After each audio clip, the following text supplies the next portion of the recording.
All right, so here we are back in the garage with the TR7. This is a 1980 TR7. 42 years old, a couple weeks new to me. So too cold of a day to be driving out there. You can see the snow, but great day to be inside tinkering around. So yeah, it's done some detailing work on this car. That's about it so far. But what we're hoping to get at is just some minor stuff to get a handle on more than anything. So thinking of starting off today with getting back in here, back right under there, somewhere in there, fuel filter. So hopefully something we can get at, and sure I'll learn a bit along the way and see how this thing goes. So my first simple lesson with this TR7 is this thing here, that clean air duct. It takes air into the slits here, actually on the hood, into that and out into the cab. It comes off pretty easily. Ironically, it's a clean air duct, but because it doesn't have a great filter on the outside, it sucks in basically everything. So lots of leaves and junk if you're parking outside. But that comes off relatively easily, even more if you have two hands. And what that does, it just opens up access to a number of things kind of in the back of the manifold. So that's how you buy yourself some space in here. So we're gonna buy ourselves a bit more space here. Taking off the air intake filter on the two carbs. So this comes off like this. This is how you get the air filter. This one's not bad, actually. It's pretty good. Had a look at that before. So put that out of the way and get this out of our way as well. So we can actually just kind of fold that out of the way just to get down a bit easier. And just a curiosity, that's kind of what that looks like on the inside. So you can see that kind of, just by getting that out of the way, gives us some more space to work with here. And even to give us a bit more space, because the dipstick is attached here on this kind of long spring dipstick, we're just gonna undo that screw and that'll get it off the bracket that's right here onto this intake, and then that should just fold right out of the way.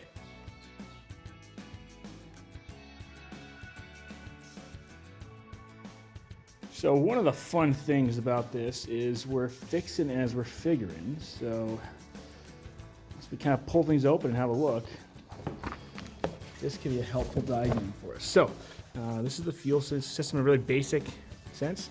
As you can see here, we don't have a fuel filter, so we're putting one in. So that was the discovery. I was expecting to find one already in there. Thought it was already done because there was a replacement part that came with the car. But what we're doing is, there's the fuel pump right in there. So we're gonna try and put the fuel filter in line to that so it goes in the pump and up to the carb. So discovery number one, see how that goes. All right, so that is what we're looking at here. It's the fuel pump. You can see the rubber line going to the hard line back in here, which goes way into the back of the car. So in that line, we're not gonna take that out, but in that line, we're gonna try and put that fuel filter where it's supposed to go, or where it can go. All right, so here's our box of stuff. And put together a little bit of it here before we get too deep into this. And that, and only that, and some this. So the main thing, obviously, I think is, you see this, but the part that says to carb. I think it's gonna be really important that that arrow points to the carburetor. So from what I can see from inside there, we're really might be only using one of these hoses because the other side has a rubber hose, but we'll see how that feels when we get in there. So this, I think, is going to be on the hard line coming from the back in the gas tank there. So we'll get that going here, and hopefully this is somewhere in the shot. That's more or less what we're doing here. Right. So now we got this guy pointing in the right direction. We're going to use a couple of these guys. So let's see here. Hopefully just pinch that out like this. Spring loading on my hands and face, anything like this. We'll see how this goes. All right, quick update here. Yeah, the hose isn't long enough, so you had to snip it, which is not the worst thing in the world. But you'll see that's more or less how it's going to sit. Our pencil stopper in there, and hopefully this will be a souvenir. We'll get it back together here shortly. All right, so status report. We so I'm gonna go, cut the upper line here, made it a bit shorter, got to catch in. You can see it's connected into the hard line there in the back of the fuel filter. Made sure the arrows point towards the carb, so we're in good shape there. I'm gonna try to get a couple of shots here in a second, but fire it up and we'll put it back together and fire it up in a minute and see how it goes. Measure of success, there is less fuel on the floor of my garage than there is in the car. So I'll call that a successful day at the office. That's what we're looking at here. The fuel filter's in line, in between the fuel line coming from the tank and the carburetor. I don't know, minor fix-up upgrade. Thought we had one in here, we pulled it apart, didn't have one, and now we got one. So that's round one. 1 point for me, 0 for the TR7.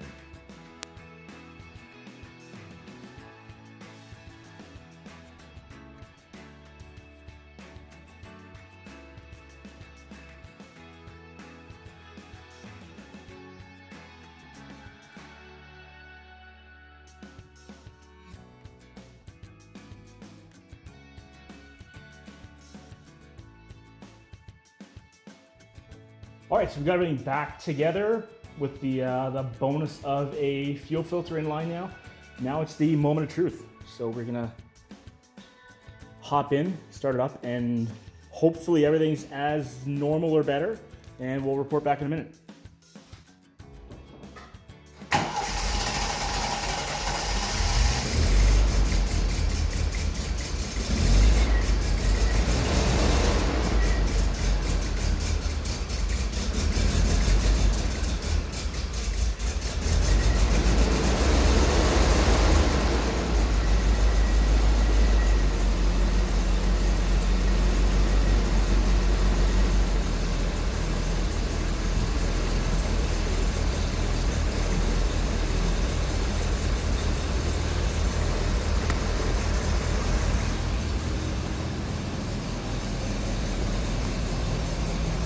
All right, so we are up and running. Get around the other side of the car, up and running.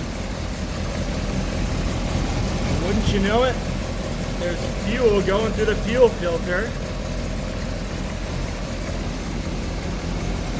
It's alive.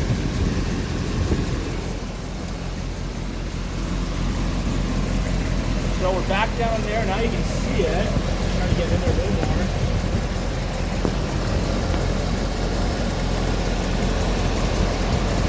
Where we left off last time, but it works. TR7 now has a fuel filter, and it even sounds like it's running. And my favorite part about this is it's not dumping gas all over my garage. So we'll call that a day.